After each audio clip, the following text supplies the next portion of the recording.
When we're thinking about sleep, historically, we're thinking about a set time, a place, set rituals, a particular way of doing things.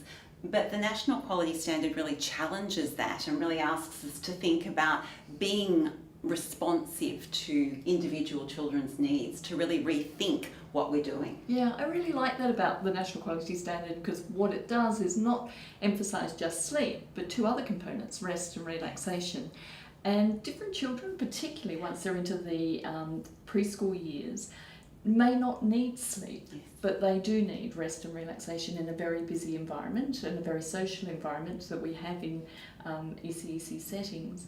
And those different provisions, sleep, rest and relaxation, call for us to think very carefully about the utilisation of the ECEC environment. Yes, it's about challenging the sacred cow and really thinking about what we're doing in this space.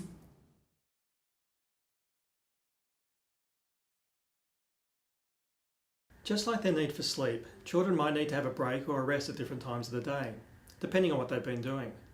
And having a safe, comfortable and relaxing environment to do that is important. It can be hard for children to get to sleep if the sleep area is hot, stuffy, noisy, brightly lit or uncomfortable. The use of digital devices can impact on children's sleep because they may be too bright, because they're too distracting. Lowering the light and noise, as well as providing a cool room temperature and comfortable spaces for children, all help to support sleep, rest and relaxation.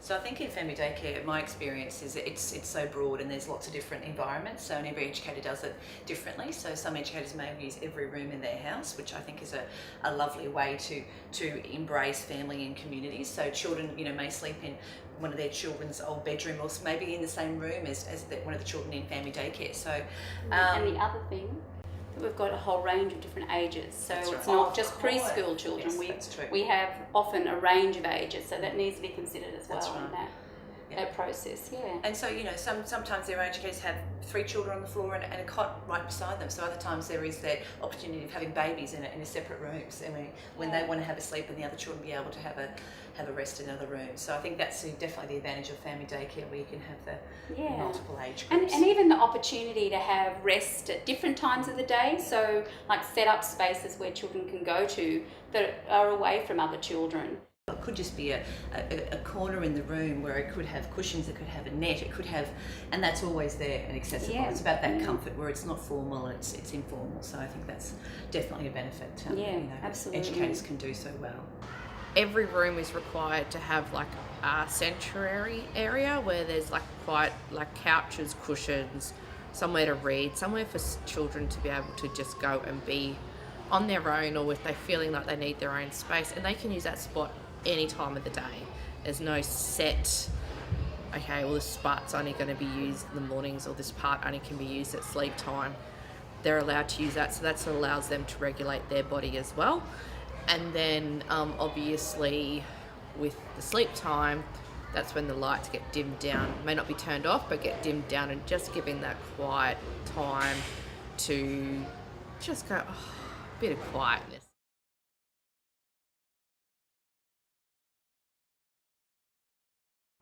One thing that we're hoping to do next year is we're going to have a quiet room. So those children that want to sleep can go to that quiet room. And the others, because we think it's important to have some down relaxation time. So what we're going to do is we're going to get some little tea light candles and put them into bottles for safety. And we're going to set up the tables. These are going to be the 3 tables that we have our quiet activities. So the lights will be off, and we'll just have some calm music, and we'll just light the candles on those tables. So that's the cue for the children that this is our quiet time. Yes, you can move around, you can do these activities, but out of respect for what time of the day that is. And I just think as soon as they sit, we've trialled it in one group, and it's amazing. They go, shh, it's quiet, look at the candle, they've lit the candles.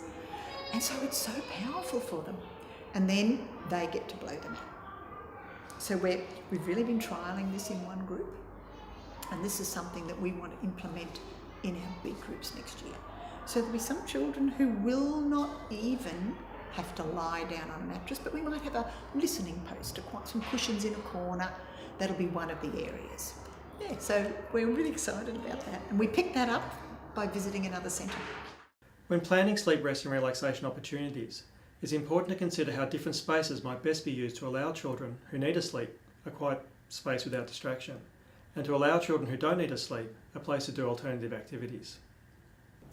So the NQS, if we think about that, and if we take what we've been thinking about in terms of environment back to the NQS, what it makes provision for is the developmental needs and the individual needs of the child. When we think about that, and if we go back to that history, it's not about a single time and not a single place, and it's not just about sleep.